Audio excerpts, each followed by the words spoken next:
자, 이번 시간이요. 131페이지고요. 심사 청구 및 재심사 청구. 자, 지금부터는 이제 전체적인 이야기를 좀 할 텐데요. 물론 이제 그 산재보험 관련해서 심사 재심사 청구 있습니다. 근데 이제 사대보험이 다 있으니까요.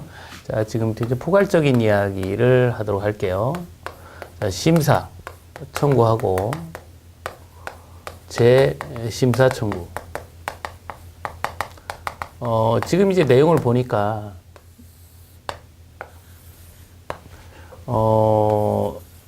지금 산재보험이잖아요. 그죠? 산재에 대해서 심사 청구.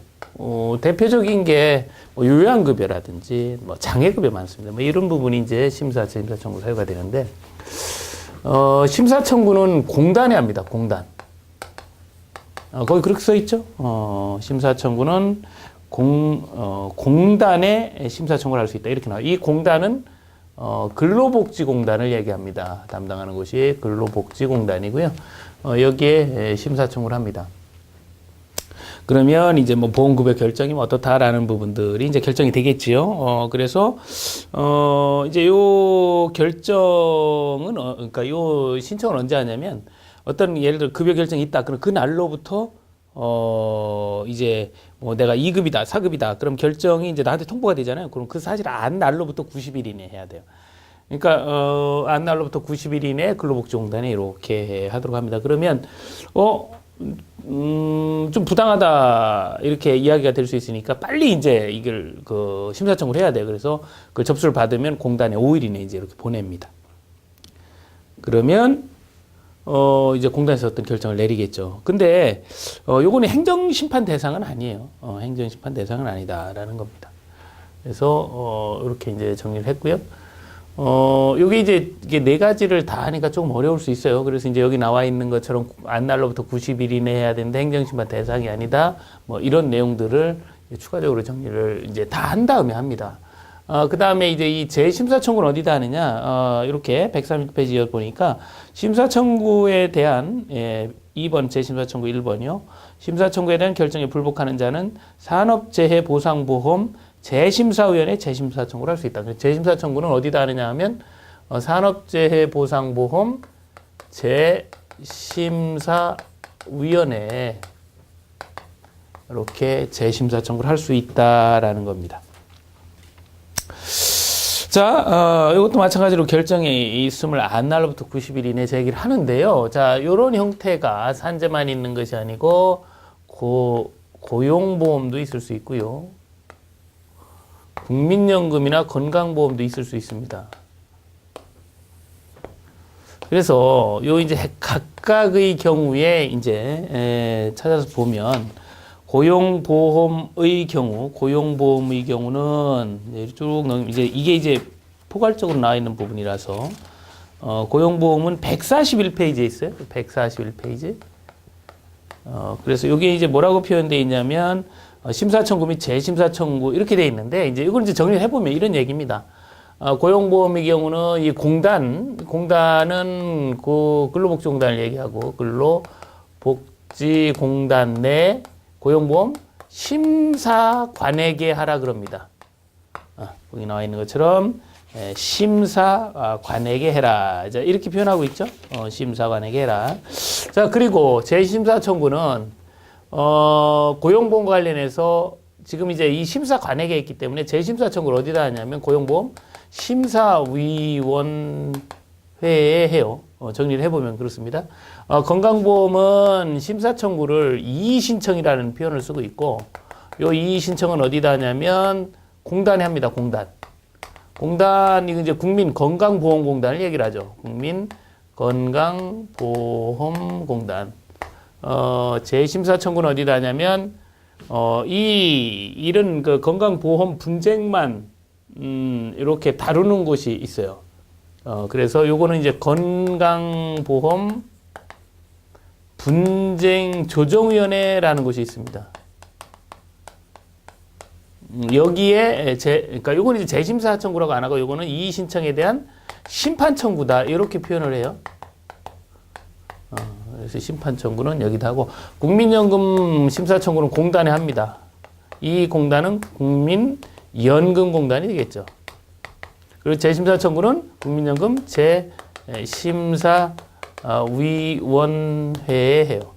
그래서 일단 그 4대 보험 안에 있는 심사청구와 재심사 청구를 어디다 하는지를 일단은 구분을 해놔야 돼요. 나머지 언제 하느냐, 만날부터 90일 이내 한다. 뭐 이런 내용들은 이제 공통적으로 적용되지만 해야 되는 것은 이렇게 좀 다르니까요.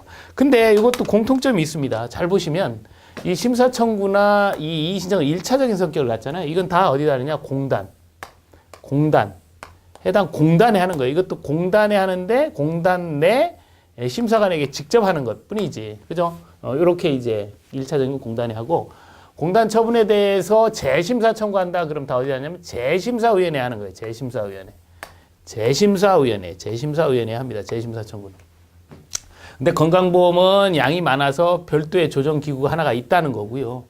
고용보험은 심사 공단에서 하면 재심사위원회인데 공단 내 심사관에게 있기 때문에 재심사위원회가 아니라 그냥 심사위원회 재심사 청구를 합니다. 그러니까 이게 틀리기가 좀 쉬워요. 재심사 청구를 재심사위원회에 한다. 그럼 말이 되는데 재심사 청구를 심사위원회에 한다. 그럼 뭐가 빠진 것 같잖아요. 그죠? 근데 이게 맞는 표현이에요. 왜? 공단 내 심사관이기 때문에 재자가 빠집니다. 그래서 이런 것들은 이제 주의하시면 돼요. 정리해보면 심사 청구 1차적인 거는 이제 공단에서 출발하고 요거는 이제 재심사위원회에서 한다. 그러나 이제 요 부분과 요 부분이 좀 다르다. 이렇게만 기억을 하시면 이것도 어렵지만 정리할 수가 있습니다. 지금부터 이제 이렇게 포괄적인 건 이렇게 묶어서 정리를 하셔야 돼요. 자, 그 다음에, 그러면 이제 131페이지 이렇게 돼 있고, 그 다음 132페이지 시효 나오죠, 시효. 시효는 뭐 정리를 했지만, 시효, 이렇게 돼 있고, 요것도 마찬가지예요. 이렇게 이제 산재, 고용, 건강, 국민, 이렇게 돼 있는데, 시효는 다 3년입니다. 3년. 여기에서 나온 어떤 것들, 뭐, 여기 휴업급여라든지, 뭐, 여기에 있는, 뭐, 예를 들면 실업급여라든지, 여기에 있는 뭐, 요양비라든지, 이런 게 다 3년이에요.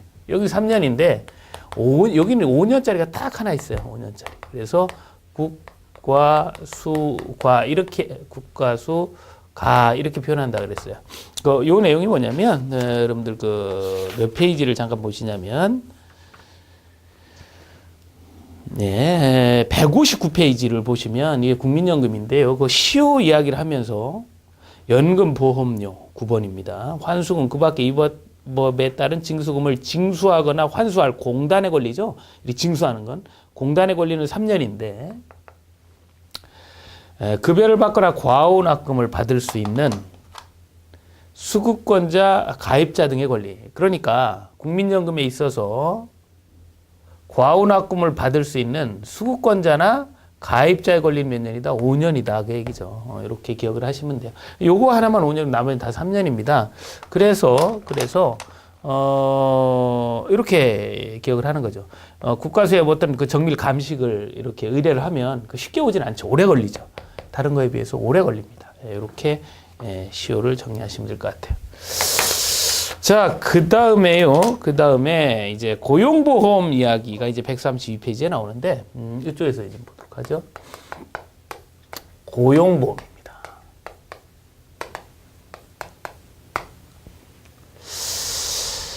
자, 이 고용보험에서는 이제 준비하셔야 되고, 꼭 이해하고 넘어가셔야 되는 게, 고용보험 사업으로 실업급여 사업이 있고,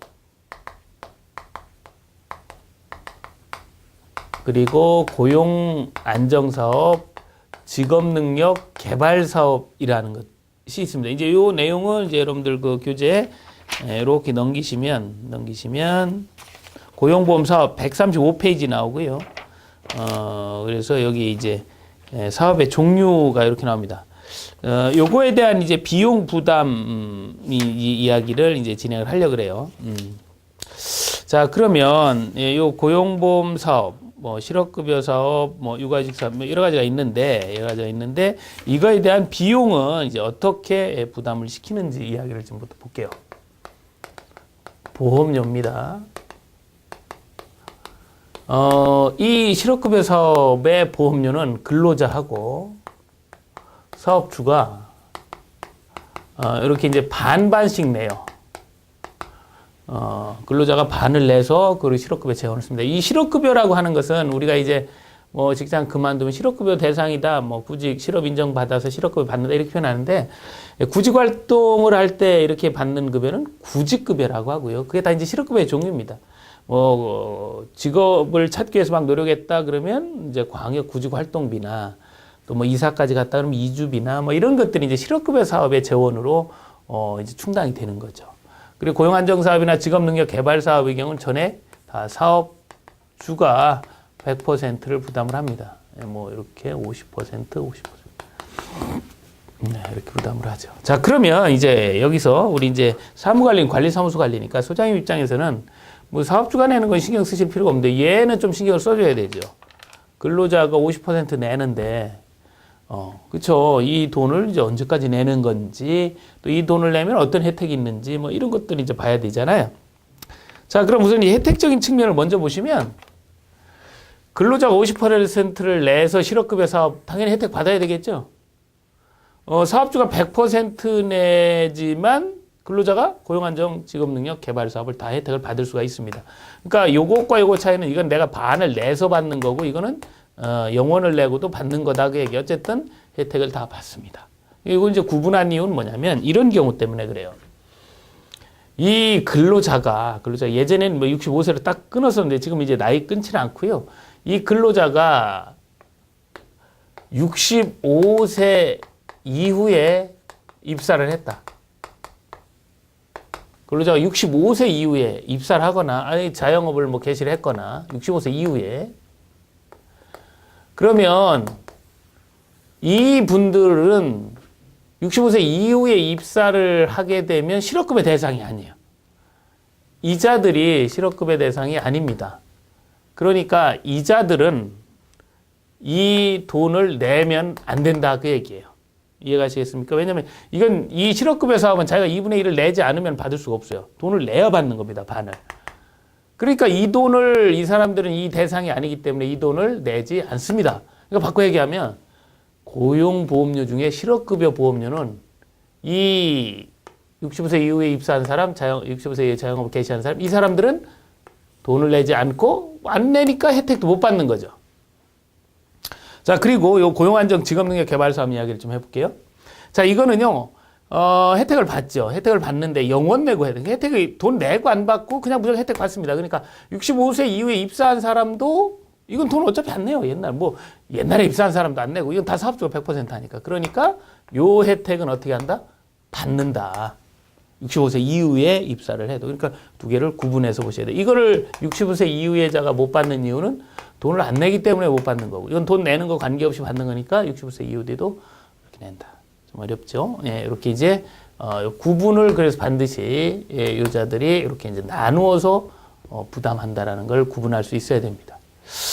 자, 이렇게 봤고요. 여기 이제 내용, 예, 그러한 이제 내용들 이제 이렇게 보실 텐데, 자, 몇 페이지를 우선, 먼저 보시냐면, 고용보험에서 이게 이제 가장 중요하고, 143페이지에 보시면, 보험료라고 있어요. 보험료. 보험 사업에 드는 비용을 충당하기 위해서 보험 가입자로부터 다음에 보험료를 징수해라. 이게 고용보험료 얘기잖아요. 고용안정, 직업능력개발 사업, 실업급여 보험료. 이건 이제 고용보험료고, 산재. 이건 산재보험료입니다. 지금 이 법률은 고용보험 및 산재보험료 징수에 관한 법률이라서 두 가지 보험료 얘기는 다 나오는데, 산재는 필요 없어요. 왜? 사업주가 다 100% 내니까. 근데 고용보험료는 좀 다르죠. 그래서 고용보험료는 그 144페이지에 2번과 3번대로 되는 거예요. 2번은 가입자가 부담해야 되는 보험료는 이거죠. 이거. 실업급여 사업의 2분의 1. 그죠?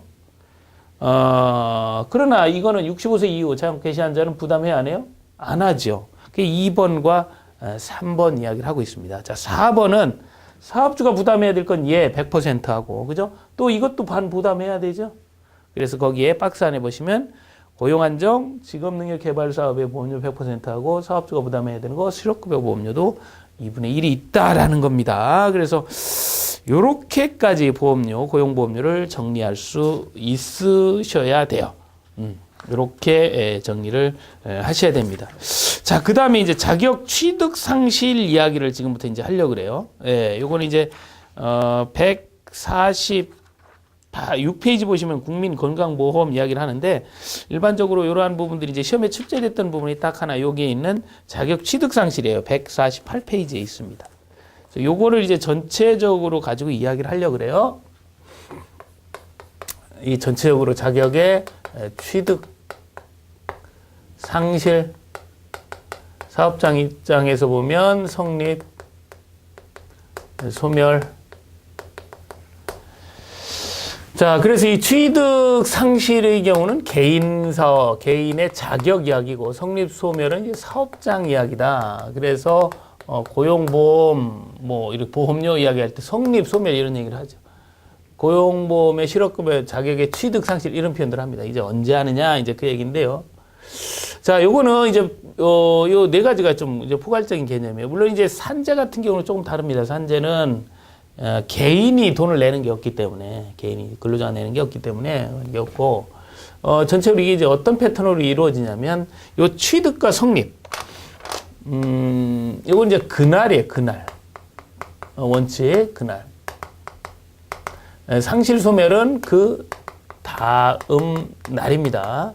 그래서 우리 이제 건강보험을 가지고 148페이지 좀 볼 거예요. 건강보험을 가지고 보면 자격 취득 시기 5번에 나오죠. 148페이지에 보시면 각각 자격을 얻는다 해놓고 수급권자였던 사람은 대상자에 제외된 날, 피부요양자에 이른 날, 제외된 날, 신청한 날, 다 그날이다 그 얘기예요. 그죠? 상실 시기를 볼게요. 사망했다. 그럼 사망한 날의 다음 날. 또 국적을 잃었다. 잃은 날의 다음 날. 이민 갔다. 이민 간 날의 다음 날. 그 다음에 4번, 5번은 조금 지나가고, 예. 그럼 이제 일반적으로 그날이잖아요. 그 다음 날이잖아요. 근데 예외적으로 그 다음 날이 있죠. 그날이 있어요. 이게 이제 뭐냐면, 뭐 수급권자가 됐다든지, 또, 가입자가 됐다든지, 뭐, 피부양자가 됐다든지. 이게 이제 무슨 얘기냐면, 내가 상실이 돼요. 건강보험이 상실이 되는데, 상실된 이유가 뭐냐면, 다른 데서 받기 때문에 이제 그만두는 거예요. 수급권자. 아니면 내가 그쪽에 이제 피부양자로 올라가는 거죠. 그러면, 이렇게 되면 어차피 여기서도 처리가 되기 때문에, 그날, 건강보험 상실해도 아무 근로자한테 문제점이 없어. 근데 사망했다. 근데 그날 상실했다. 그러면 그날 상실되면 그날 혜택을 못 받잖아요. 그럼 그날 돌아가신 날 예를 들어 병원에서 병원비가 나왔다. 그럼 그건 처리가 안 되는 거예요. 건강보험 혜택을 못 받는. 그러면 안 되죠. 그러니까 일반적으로는 그 다음 날인데 이렇게 수급권자나 피부양자는 지금처럼 그날 상실 처리해도 문제가 안 된다. 그 얘기예요. 그래서 이렇게 정리할 수 있고요. 이러한 표현은 이제 우리가 이제 그 고용보험이나 또 건강보험뿐만 아니라 뭐 국민연금 뭐 다 같이 공통적으로 적용이 되는 부분입니다. 이렇게 이제 보시면 되고 좀 더 해서 뭐 이렇게 이제 건강보험도 뭐 급여가 많습니다. 요양급여, 요양비 부가급여 있는데 우리 시험에 잘 나오는 산재하기도 사실은 이제 버겁죠. 그죠? 이렇게 이제 정리를 하시고, 이제 151페이지에 보시면, 건강보험의 경우는 좀 특이한 게 이의신청이나 이의심판 청구. 그죠? 이렇게 권리구제사항이 심사 청구나 재심사 청구라고 하지 않는다는 거죠. 이렇게. 그래서 그 이야기가 151페이지에 나옵니다. 이의신청과 심판 청구. 그래서 이의신청은 공단에 할 수 있다 그러고, 심판 청구는 2번에 보시면 건강보험 분쟁 조정위원회에 한다는 거죠. 이런 것들을 기억을 해 둡니다. 뭐 시효는 아까 보셨고요. 그죠? 다 3년. 예. 자, 국민연금 관리. 예, 또 이제 국민연금 이렇게 쭉 나오는데, 국민연금은 이제 조금 이제 다른 게, 지역가입자도 있고, 사업장 가입자도 있고, 그래요. 그리고 이제 용어상, 임의 계속 가입자라는 표현이 있습니다. 예, 여러분들 그 153페이지에 보시면 그 용어가 쭉 2, 3, 4 뭐 읽어보시면 쭉 아시는데 7번, 뭐 6번에 사업장 가입자, 뭐 사업장에 고용된 사람 얘기하고 7번 지역 가입자 그러면 이거 지역의 가입자를 얘기를 하죠. 근데 그 임의 가입자, 임의 계속 가입자라는 표현이 있습니다. 이건 이제 어떤 표현이냐면 임의 가입자는 국민연금을 가입을 했는데 사업장이나 지역이 아닌 사람이 가입을 한 경우를 우리가 이제 임의 가입자라고 하고, 임의 계속 가입자는 국민연금 가입자가 새롭게 가입자가 되는 경우에 무슨 얘기냐면, 이제 요거는 이제 국민연금의 경우는 그 기간이 있습니다. 가입 기간, 의무 가입 기간이 뭐냐면 만 18세 그리고 60세 미만이에요. 이상 다 만이고요. 60세 미만이 의무가입이라서 이걸 바꿔서 얘기하면 60세가 되면, 이상이 되면 이제 수급을 하는 거죠. 뭐 노령연금을 타든 이게 연금을 타는 거예요. 이때부터는. 그러면 이게 가입자가 되는데 63세가 됐다. 가입자여서 수급권자가 됐는데 다시 가입자가 될 수 있다는 거죠. 다시. 뭐냐면 이제 연금의 종류가 완전 노령연금 있고 가입 기간이나 이런 거에 따라서 또 노령연금이 있고 뭐 그렇기 때문에 내가 63세가 됐어도 수급을 안 하고 그냥 더 가입을 할 수가 있어요. 의무 가입은 아니지만 다시 가입할 수 있죠. 가입자가 다시 가입할 수 있는 경우. 이게 임의 계속 가입의 경우를 얘기를 합니다. 그럼 이렇게 하는 이유는 뭐냐면, 가입 기간을 늘려서 그러니까 내가 좀 이제 조금 이제 연세가 있으셔서 조금 더 이렇게 생산활동 할 수 있다고 생각을 하면 좀 더 벌 때 비용을 더 내고 연금을 더 내고 나중에 좀 더 수급하겠다, 이런 의미가 되는 거죠. 이걸 임의 계속 가입자다, 이렇게 보시면 돼요. 자, 그래서 이제 그 내용들이 되어 있고, 또 마찬가지로 여기 이제 154페이지에 보시면 지금 제가 말씀드렸던 임의가입과 임의계속가입이 나오죠. 임의가입은 일단 기본적으로 18세 이상 60세 미만이고요. 그죠? 그 다음에 임의계속가입은, 여기 이제 그 박스 안에 보시면 65세가 될 때까지는 60세가 된 자가 더 받고 싶다. 뭐 반을 지금 받았다. 그래 이제 뭐 급여를 더 지급받고 나번처럼 뭐 더 지급받고 싶다. 이러면 가능하다라는 거예요. 그죠? 이게 이제 내용을 이해를 했으니까 그 표현을 여러분 이제 쉽게 보실 수가 있습니다. 자, 그러면 이제 일반적인 자격 취득과 상실, 아까 이제 보셨던 요 부분 한번 좀 더 볼게요. 요건 이제 건강보험에서 그랬고, 국민연금에서는 자격 취득 시기는 다 그날이에요. 뭐 어떠한 날, 된 때 이렇게 되죠. 상실 시기는요. 상실은 그 다음 날이 원칙이죠. 그죠? 그래서 여기 사업장 가입자의 자격 상실 시기. 근데 법에는 밑에 1, 2, 3, 4, 5의 다음 날에 상실한다, 이렇게 돼 있죠. 다음 날, 그 다음 날에 상실한다. 그러니까 사망한 다음 날, 상실한 다음 날, 이민 간 다음 날, 사후가 끝난 다음 날, 60세가 된 날, 다음 날. 그죠? 근데 거기 제 5후의 경우는 그날 상실한다. 그래서 5후의 경우가 보니까 뭐냐면 적용 제외자가 된 경우예요. 요것도 국민연금의 적용 제외자도 건강보험의 수권자 피부양자처럼 그날 상실하더라고 얘기죠. 그래서 요건 왜 그런가 좀 지금부터 이제 봅니다. 그럼 이게 이제 어떤 경우냐라는 거예요. 국민연금 가입 대상 제외자가 됐다. 그 얘기는 뭐냐면, 아까 18세 이상 80세 미만은 반드시 가입을 해야 되는데 넌 국민연금 가입하지 마. 그 얘기는 뭐예요? 국민연금 말고 다른 연금으로 뭔가를 해주겠다는 겁니다. 공무원연금, 군인연금, 아니면 뭐 기초수급권자, 뭐 이래 해서 아무튼 연금 대상자가 아닌 거예요. 이런 경우라면 적용 제외자가 되면 그날 상실을 해버립니다. 그래도 문제가 없어요. 왜? 공무원연금 타면 되죠. 그날부터는. 그죠? 그래서 요거 하나는 그날. 그래서 이 부분이 이제 어떻게 여러분들을 이제 정리를 하셔야 되냐면, 취득 성립은 그날, 상실 소멸은 그 다음 날이다. 이 원칙. 예외적으로 상실을 그날 하는 게 있는데, 이렇게 해도 근로자, 가입자한테 아무 피해가 없는 경우엔 그날 한다라는 거죠. 그죠? 공무원이 됐다든지 돈을 받게 됐다든지, 뭐 피부양 건강보험 받게 됐다든지, 피부양자가 올라갔다든지 이러면 뭐 그날 상실해도 문제가 없습니다. 그래서 일반적으로 뭐 그만뒀거나 뭐 사망했거나 뭐 이민 갔거나 이런 경우가 이제 그 다음 날이 되는 거예요. 자, 그 국민연금은 이제 노령연금, 장애연금, 유족연금, 반환 일시금, 이런 것들이 있습니다. 연금에 이렇게 종류가 있어요. 그래서 노령연금이라고 하는 부분은 이제 기본적으로 노령연금이라고 할 땐 10년 이상 가입하고 60세가 되면 노령연금 받아요. 근데 이제 이게 완전 노령연금 형태로 가려면 20년 이상을 가입을 하게 됩니다. 그래서 이러한 내용들이 또 세부적으로 있는데 이것도 마찬가지예요. 말씀드린 것처럼 좀 이제 지역적인 이야기가 됩니다. 전체적으로 이 보험관리 2개 나오는데 산재, 보험급여 8가지. 그렇죠. 치료 중에 받는 거, 치유된 후에 받는 거, 사망 시에 받는 거, 3가지, 2가지에서 그 화살표. 거기에서 이제 하나가 나오고, 나머지는 이제 이 전체에서 이제 하나가, 정리가 됩니다. 그래서 조금 여기도 이제 범위를 잡기가 어렵고, 지금까지 이제 가장 많이 출제된 거는 이제 뭐 요 정도 순서인데요. 일반적으로 출제됐을 때 이거는 고용, 건강, 국민이 다 나왔었습니다. 그리고 뭐 일반적인 지문으로 이야기할 때 뭐 시효라든지 이런 부분이 이제 이해가 되고 좀 어렵다라고 하는 시험에 뭐 10회라든지 15회 때는 이제 요 지문이 나왔었죠. 사실 이게 조금 어려울 수 있어요.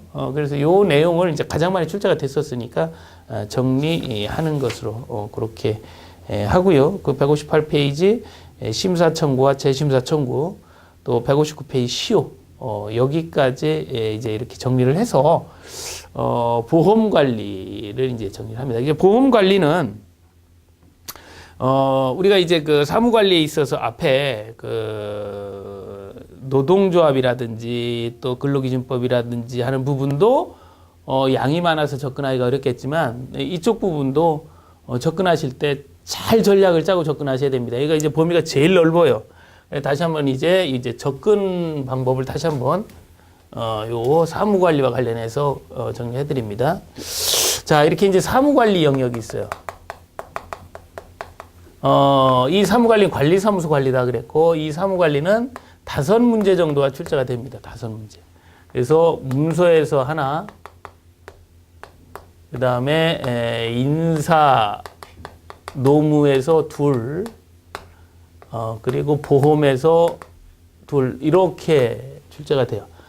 근데 이 인사 쪽이 사실은 문제가 어렵습니다. 이 노무 그러니까 이게 나올 때도 있고 안 나올 때도 있고 뭐 꼭 그렇다는 건 아니니까 이 정도 출제가 되는데 요거는 반드시 맞춰야 돼요. 그래서 여러분들 5년, 3년, 2년 하고 하는 거 요거 반드시 요거 4개 이거 반드시 정리하시면 되고 그다음에 인사 노무 관리 인사 쪽은 어렵더라도 이 노무와 관련된 부분에서 2개로 이렇게 나눕니다. 하나는 근로기준법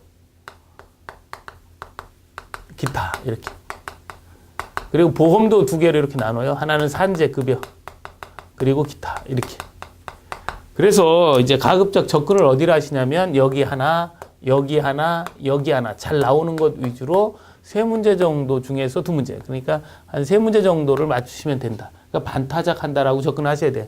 이 부분이나 이 부분이 실제 이제 정확히 접근하시려면 정말 까다롭습니다. 내용도 많고 조문도 많고 이 절차나 이런 것들이 굉장히 복잡해요. 그래서 이제 이 부분도 이제 핵심적인 부분들 위주로 또 이 부분도 아까 보셨지만 뭐 이렇게 구제 신청이라든지 또 취득 상실 시기나 뭐 이런 보험료, 종료 이런 것들 위주로 해서 이제 좀 이제 타겟팅해서 공부를 하셔야 돼요. 그냥 안다 그래서 사실 문제에 접근을 하기가 어렵거든요. 안다는 게 꼭 문제를 푼다는 건 아니기 때문에 이렇게 여러 종류의 책을 보고 뭐 많이 읽었다 그래서 답을 낼 수는 없어요. 답을 내려면 그 부분을 또 상당히 또 이렇게 그 함정 연습도 해야 되고 문제풀이 연습도 해야 되거든요. 시일이 많이 걸린다는 거죠. 굳이 이거를 5문제 다 맞추셔서 합격하실 필요는 없다는 겁니다. 왜냐하면 시간이 많이 걸리기 때문에 차라리 이 시간이 있으면 하자보수나 장기손 계획을 좀 더 들여다보는 것이 실무적 입장에서는 유리해요. 그래 큰 전략이 있죠. 큰 전략. 1단원에서 내가 몇 문제, 2단원에서 몇 문제. 그중에 이제 이 사무관리는 이게 아니고 이거니까요. 접근을 잘 하시도록 합니다. 자, 이렇게 해서 양은 제일 많아요. 여기가. 양은 제일 많은데 어찌됐든 이제 가장 핵심적인 내용 위주로 정리를 했습니다. 자, 여기까지 이제 정리를 했고요. 다음 시간에는 이제 회계관리 부분을 이제 진행을 할 텐데요. 회계관리는 이제 우리 이제 회계 원리하고는 좀 다릅니다. 무슨 얘기냐면 회계 관리는 우리 관리사무소 회계라서 비영리 회계라서 간단해요. 그래서 오히려 점수를 맞추기가 훨씬 수월합니다. 다만 이제 여러분들 1차 과목 회계 원리는 뭐예요? 기업 회계잖아요. 그래서 뭐 이렇게 평가하고 측정하고 감가하고 뭐 이런 부분이 여러 방식이 있고 뭐 절세를 위해서 뭐 이렇게 하기 때문에 복잡한데 이건 그렇지 않다는 것.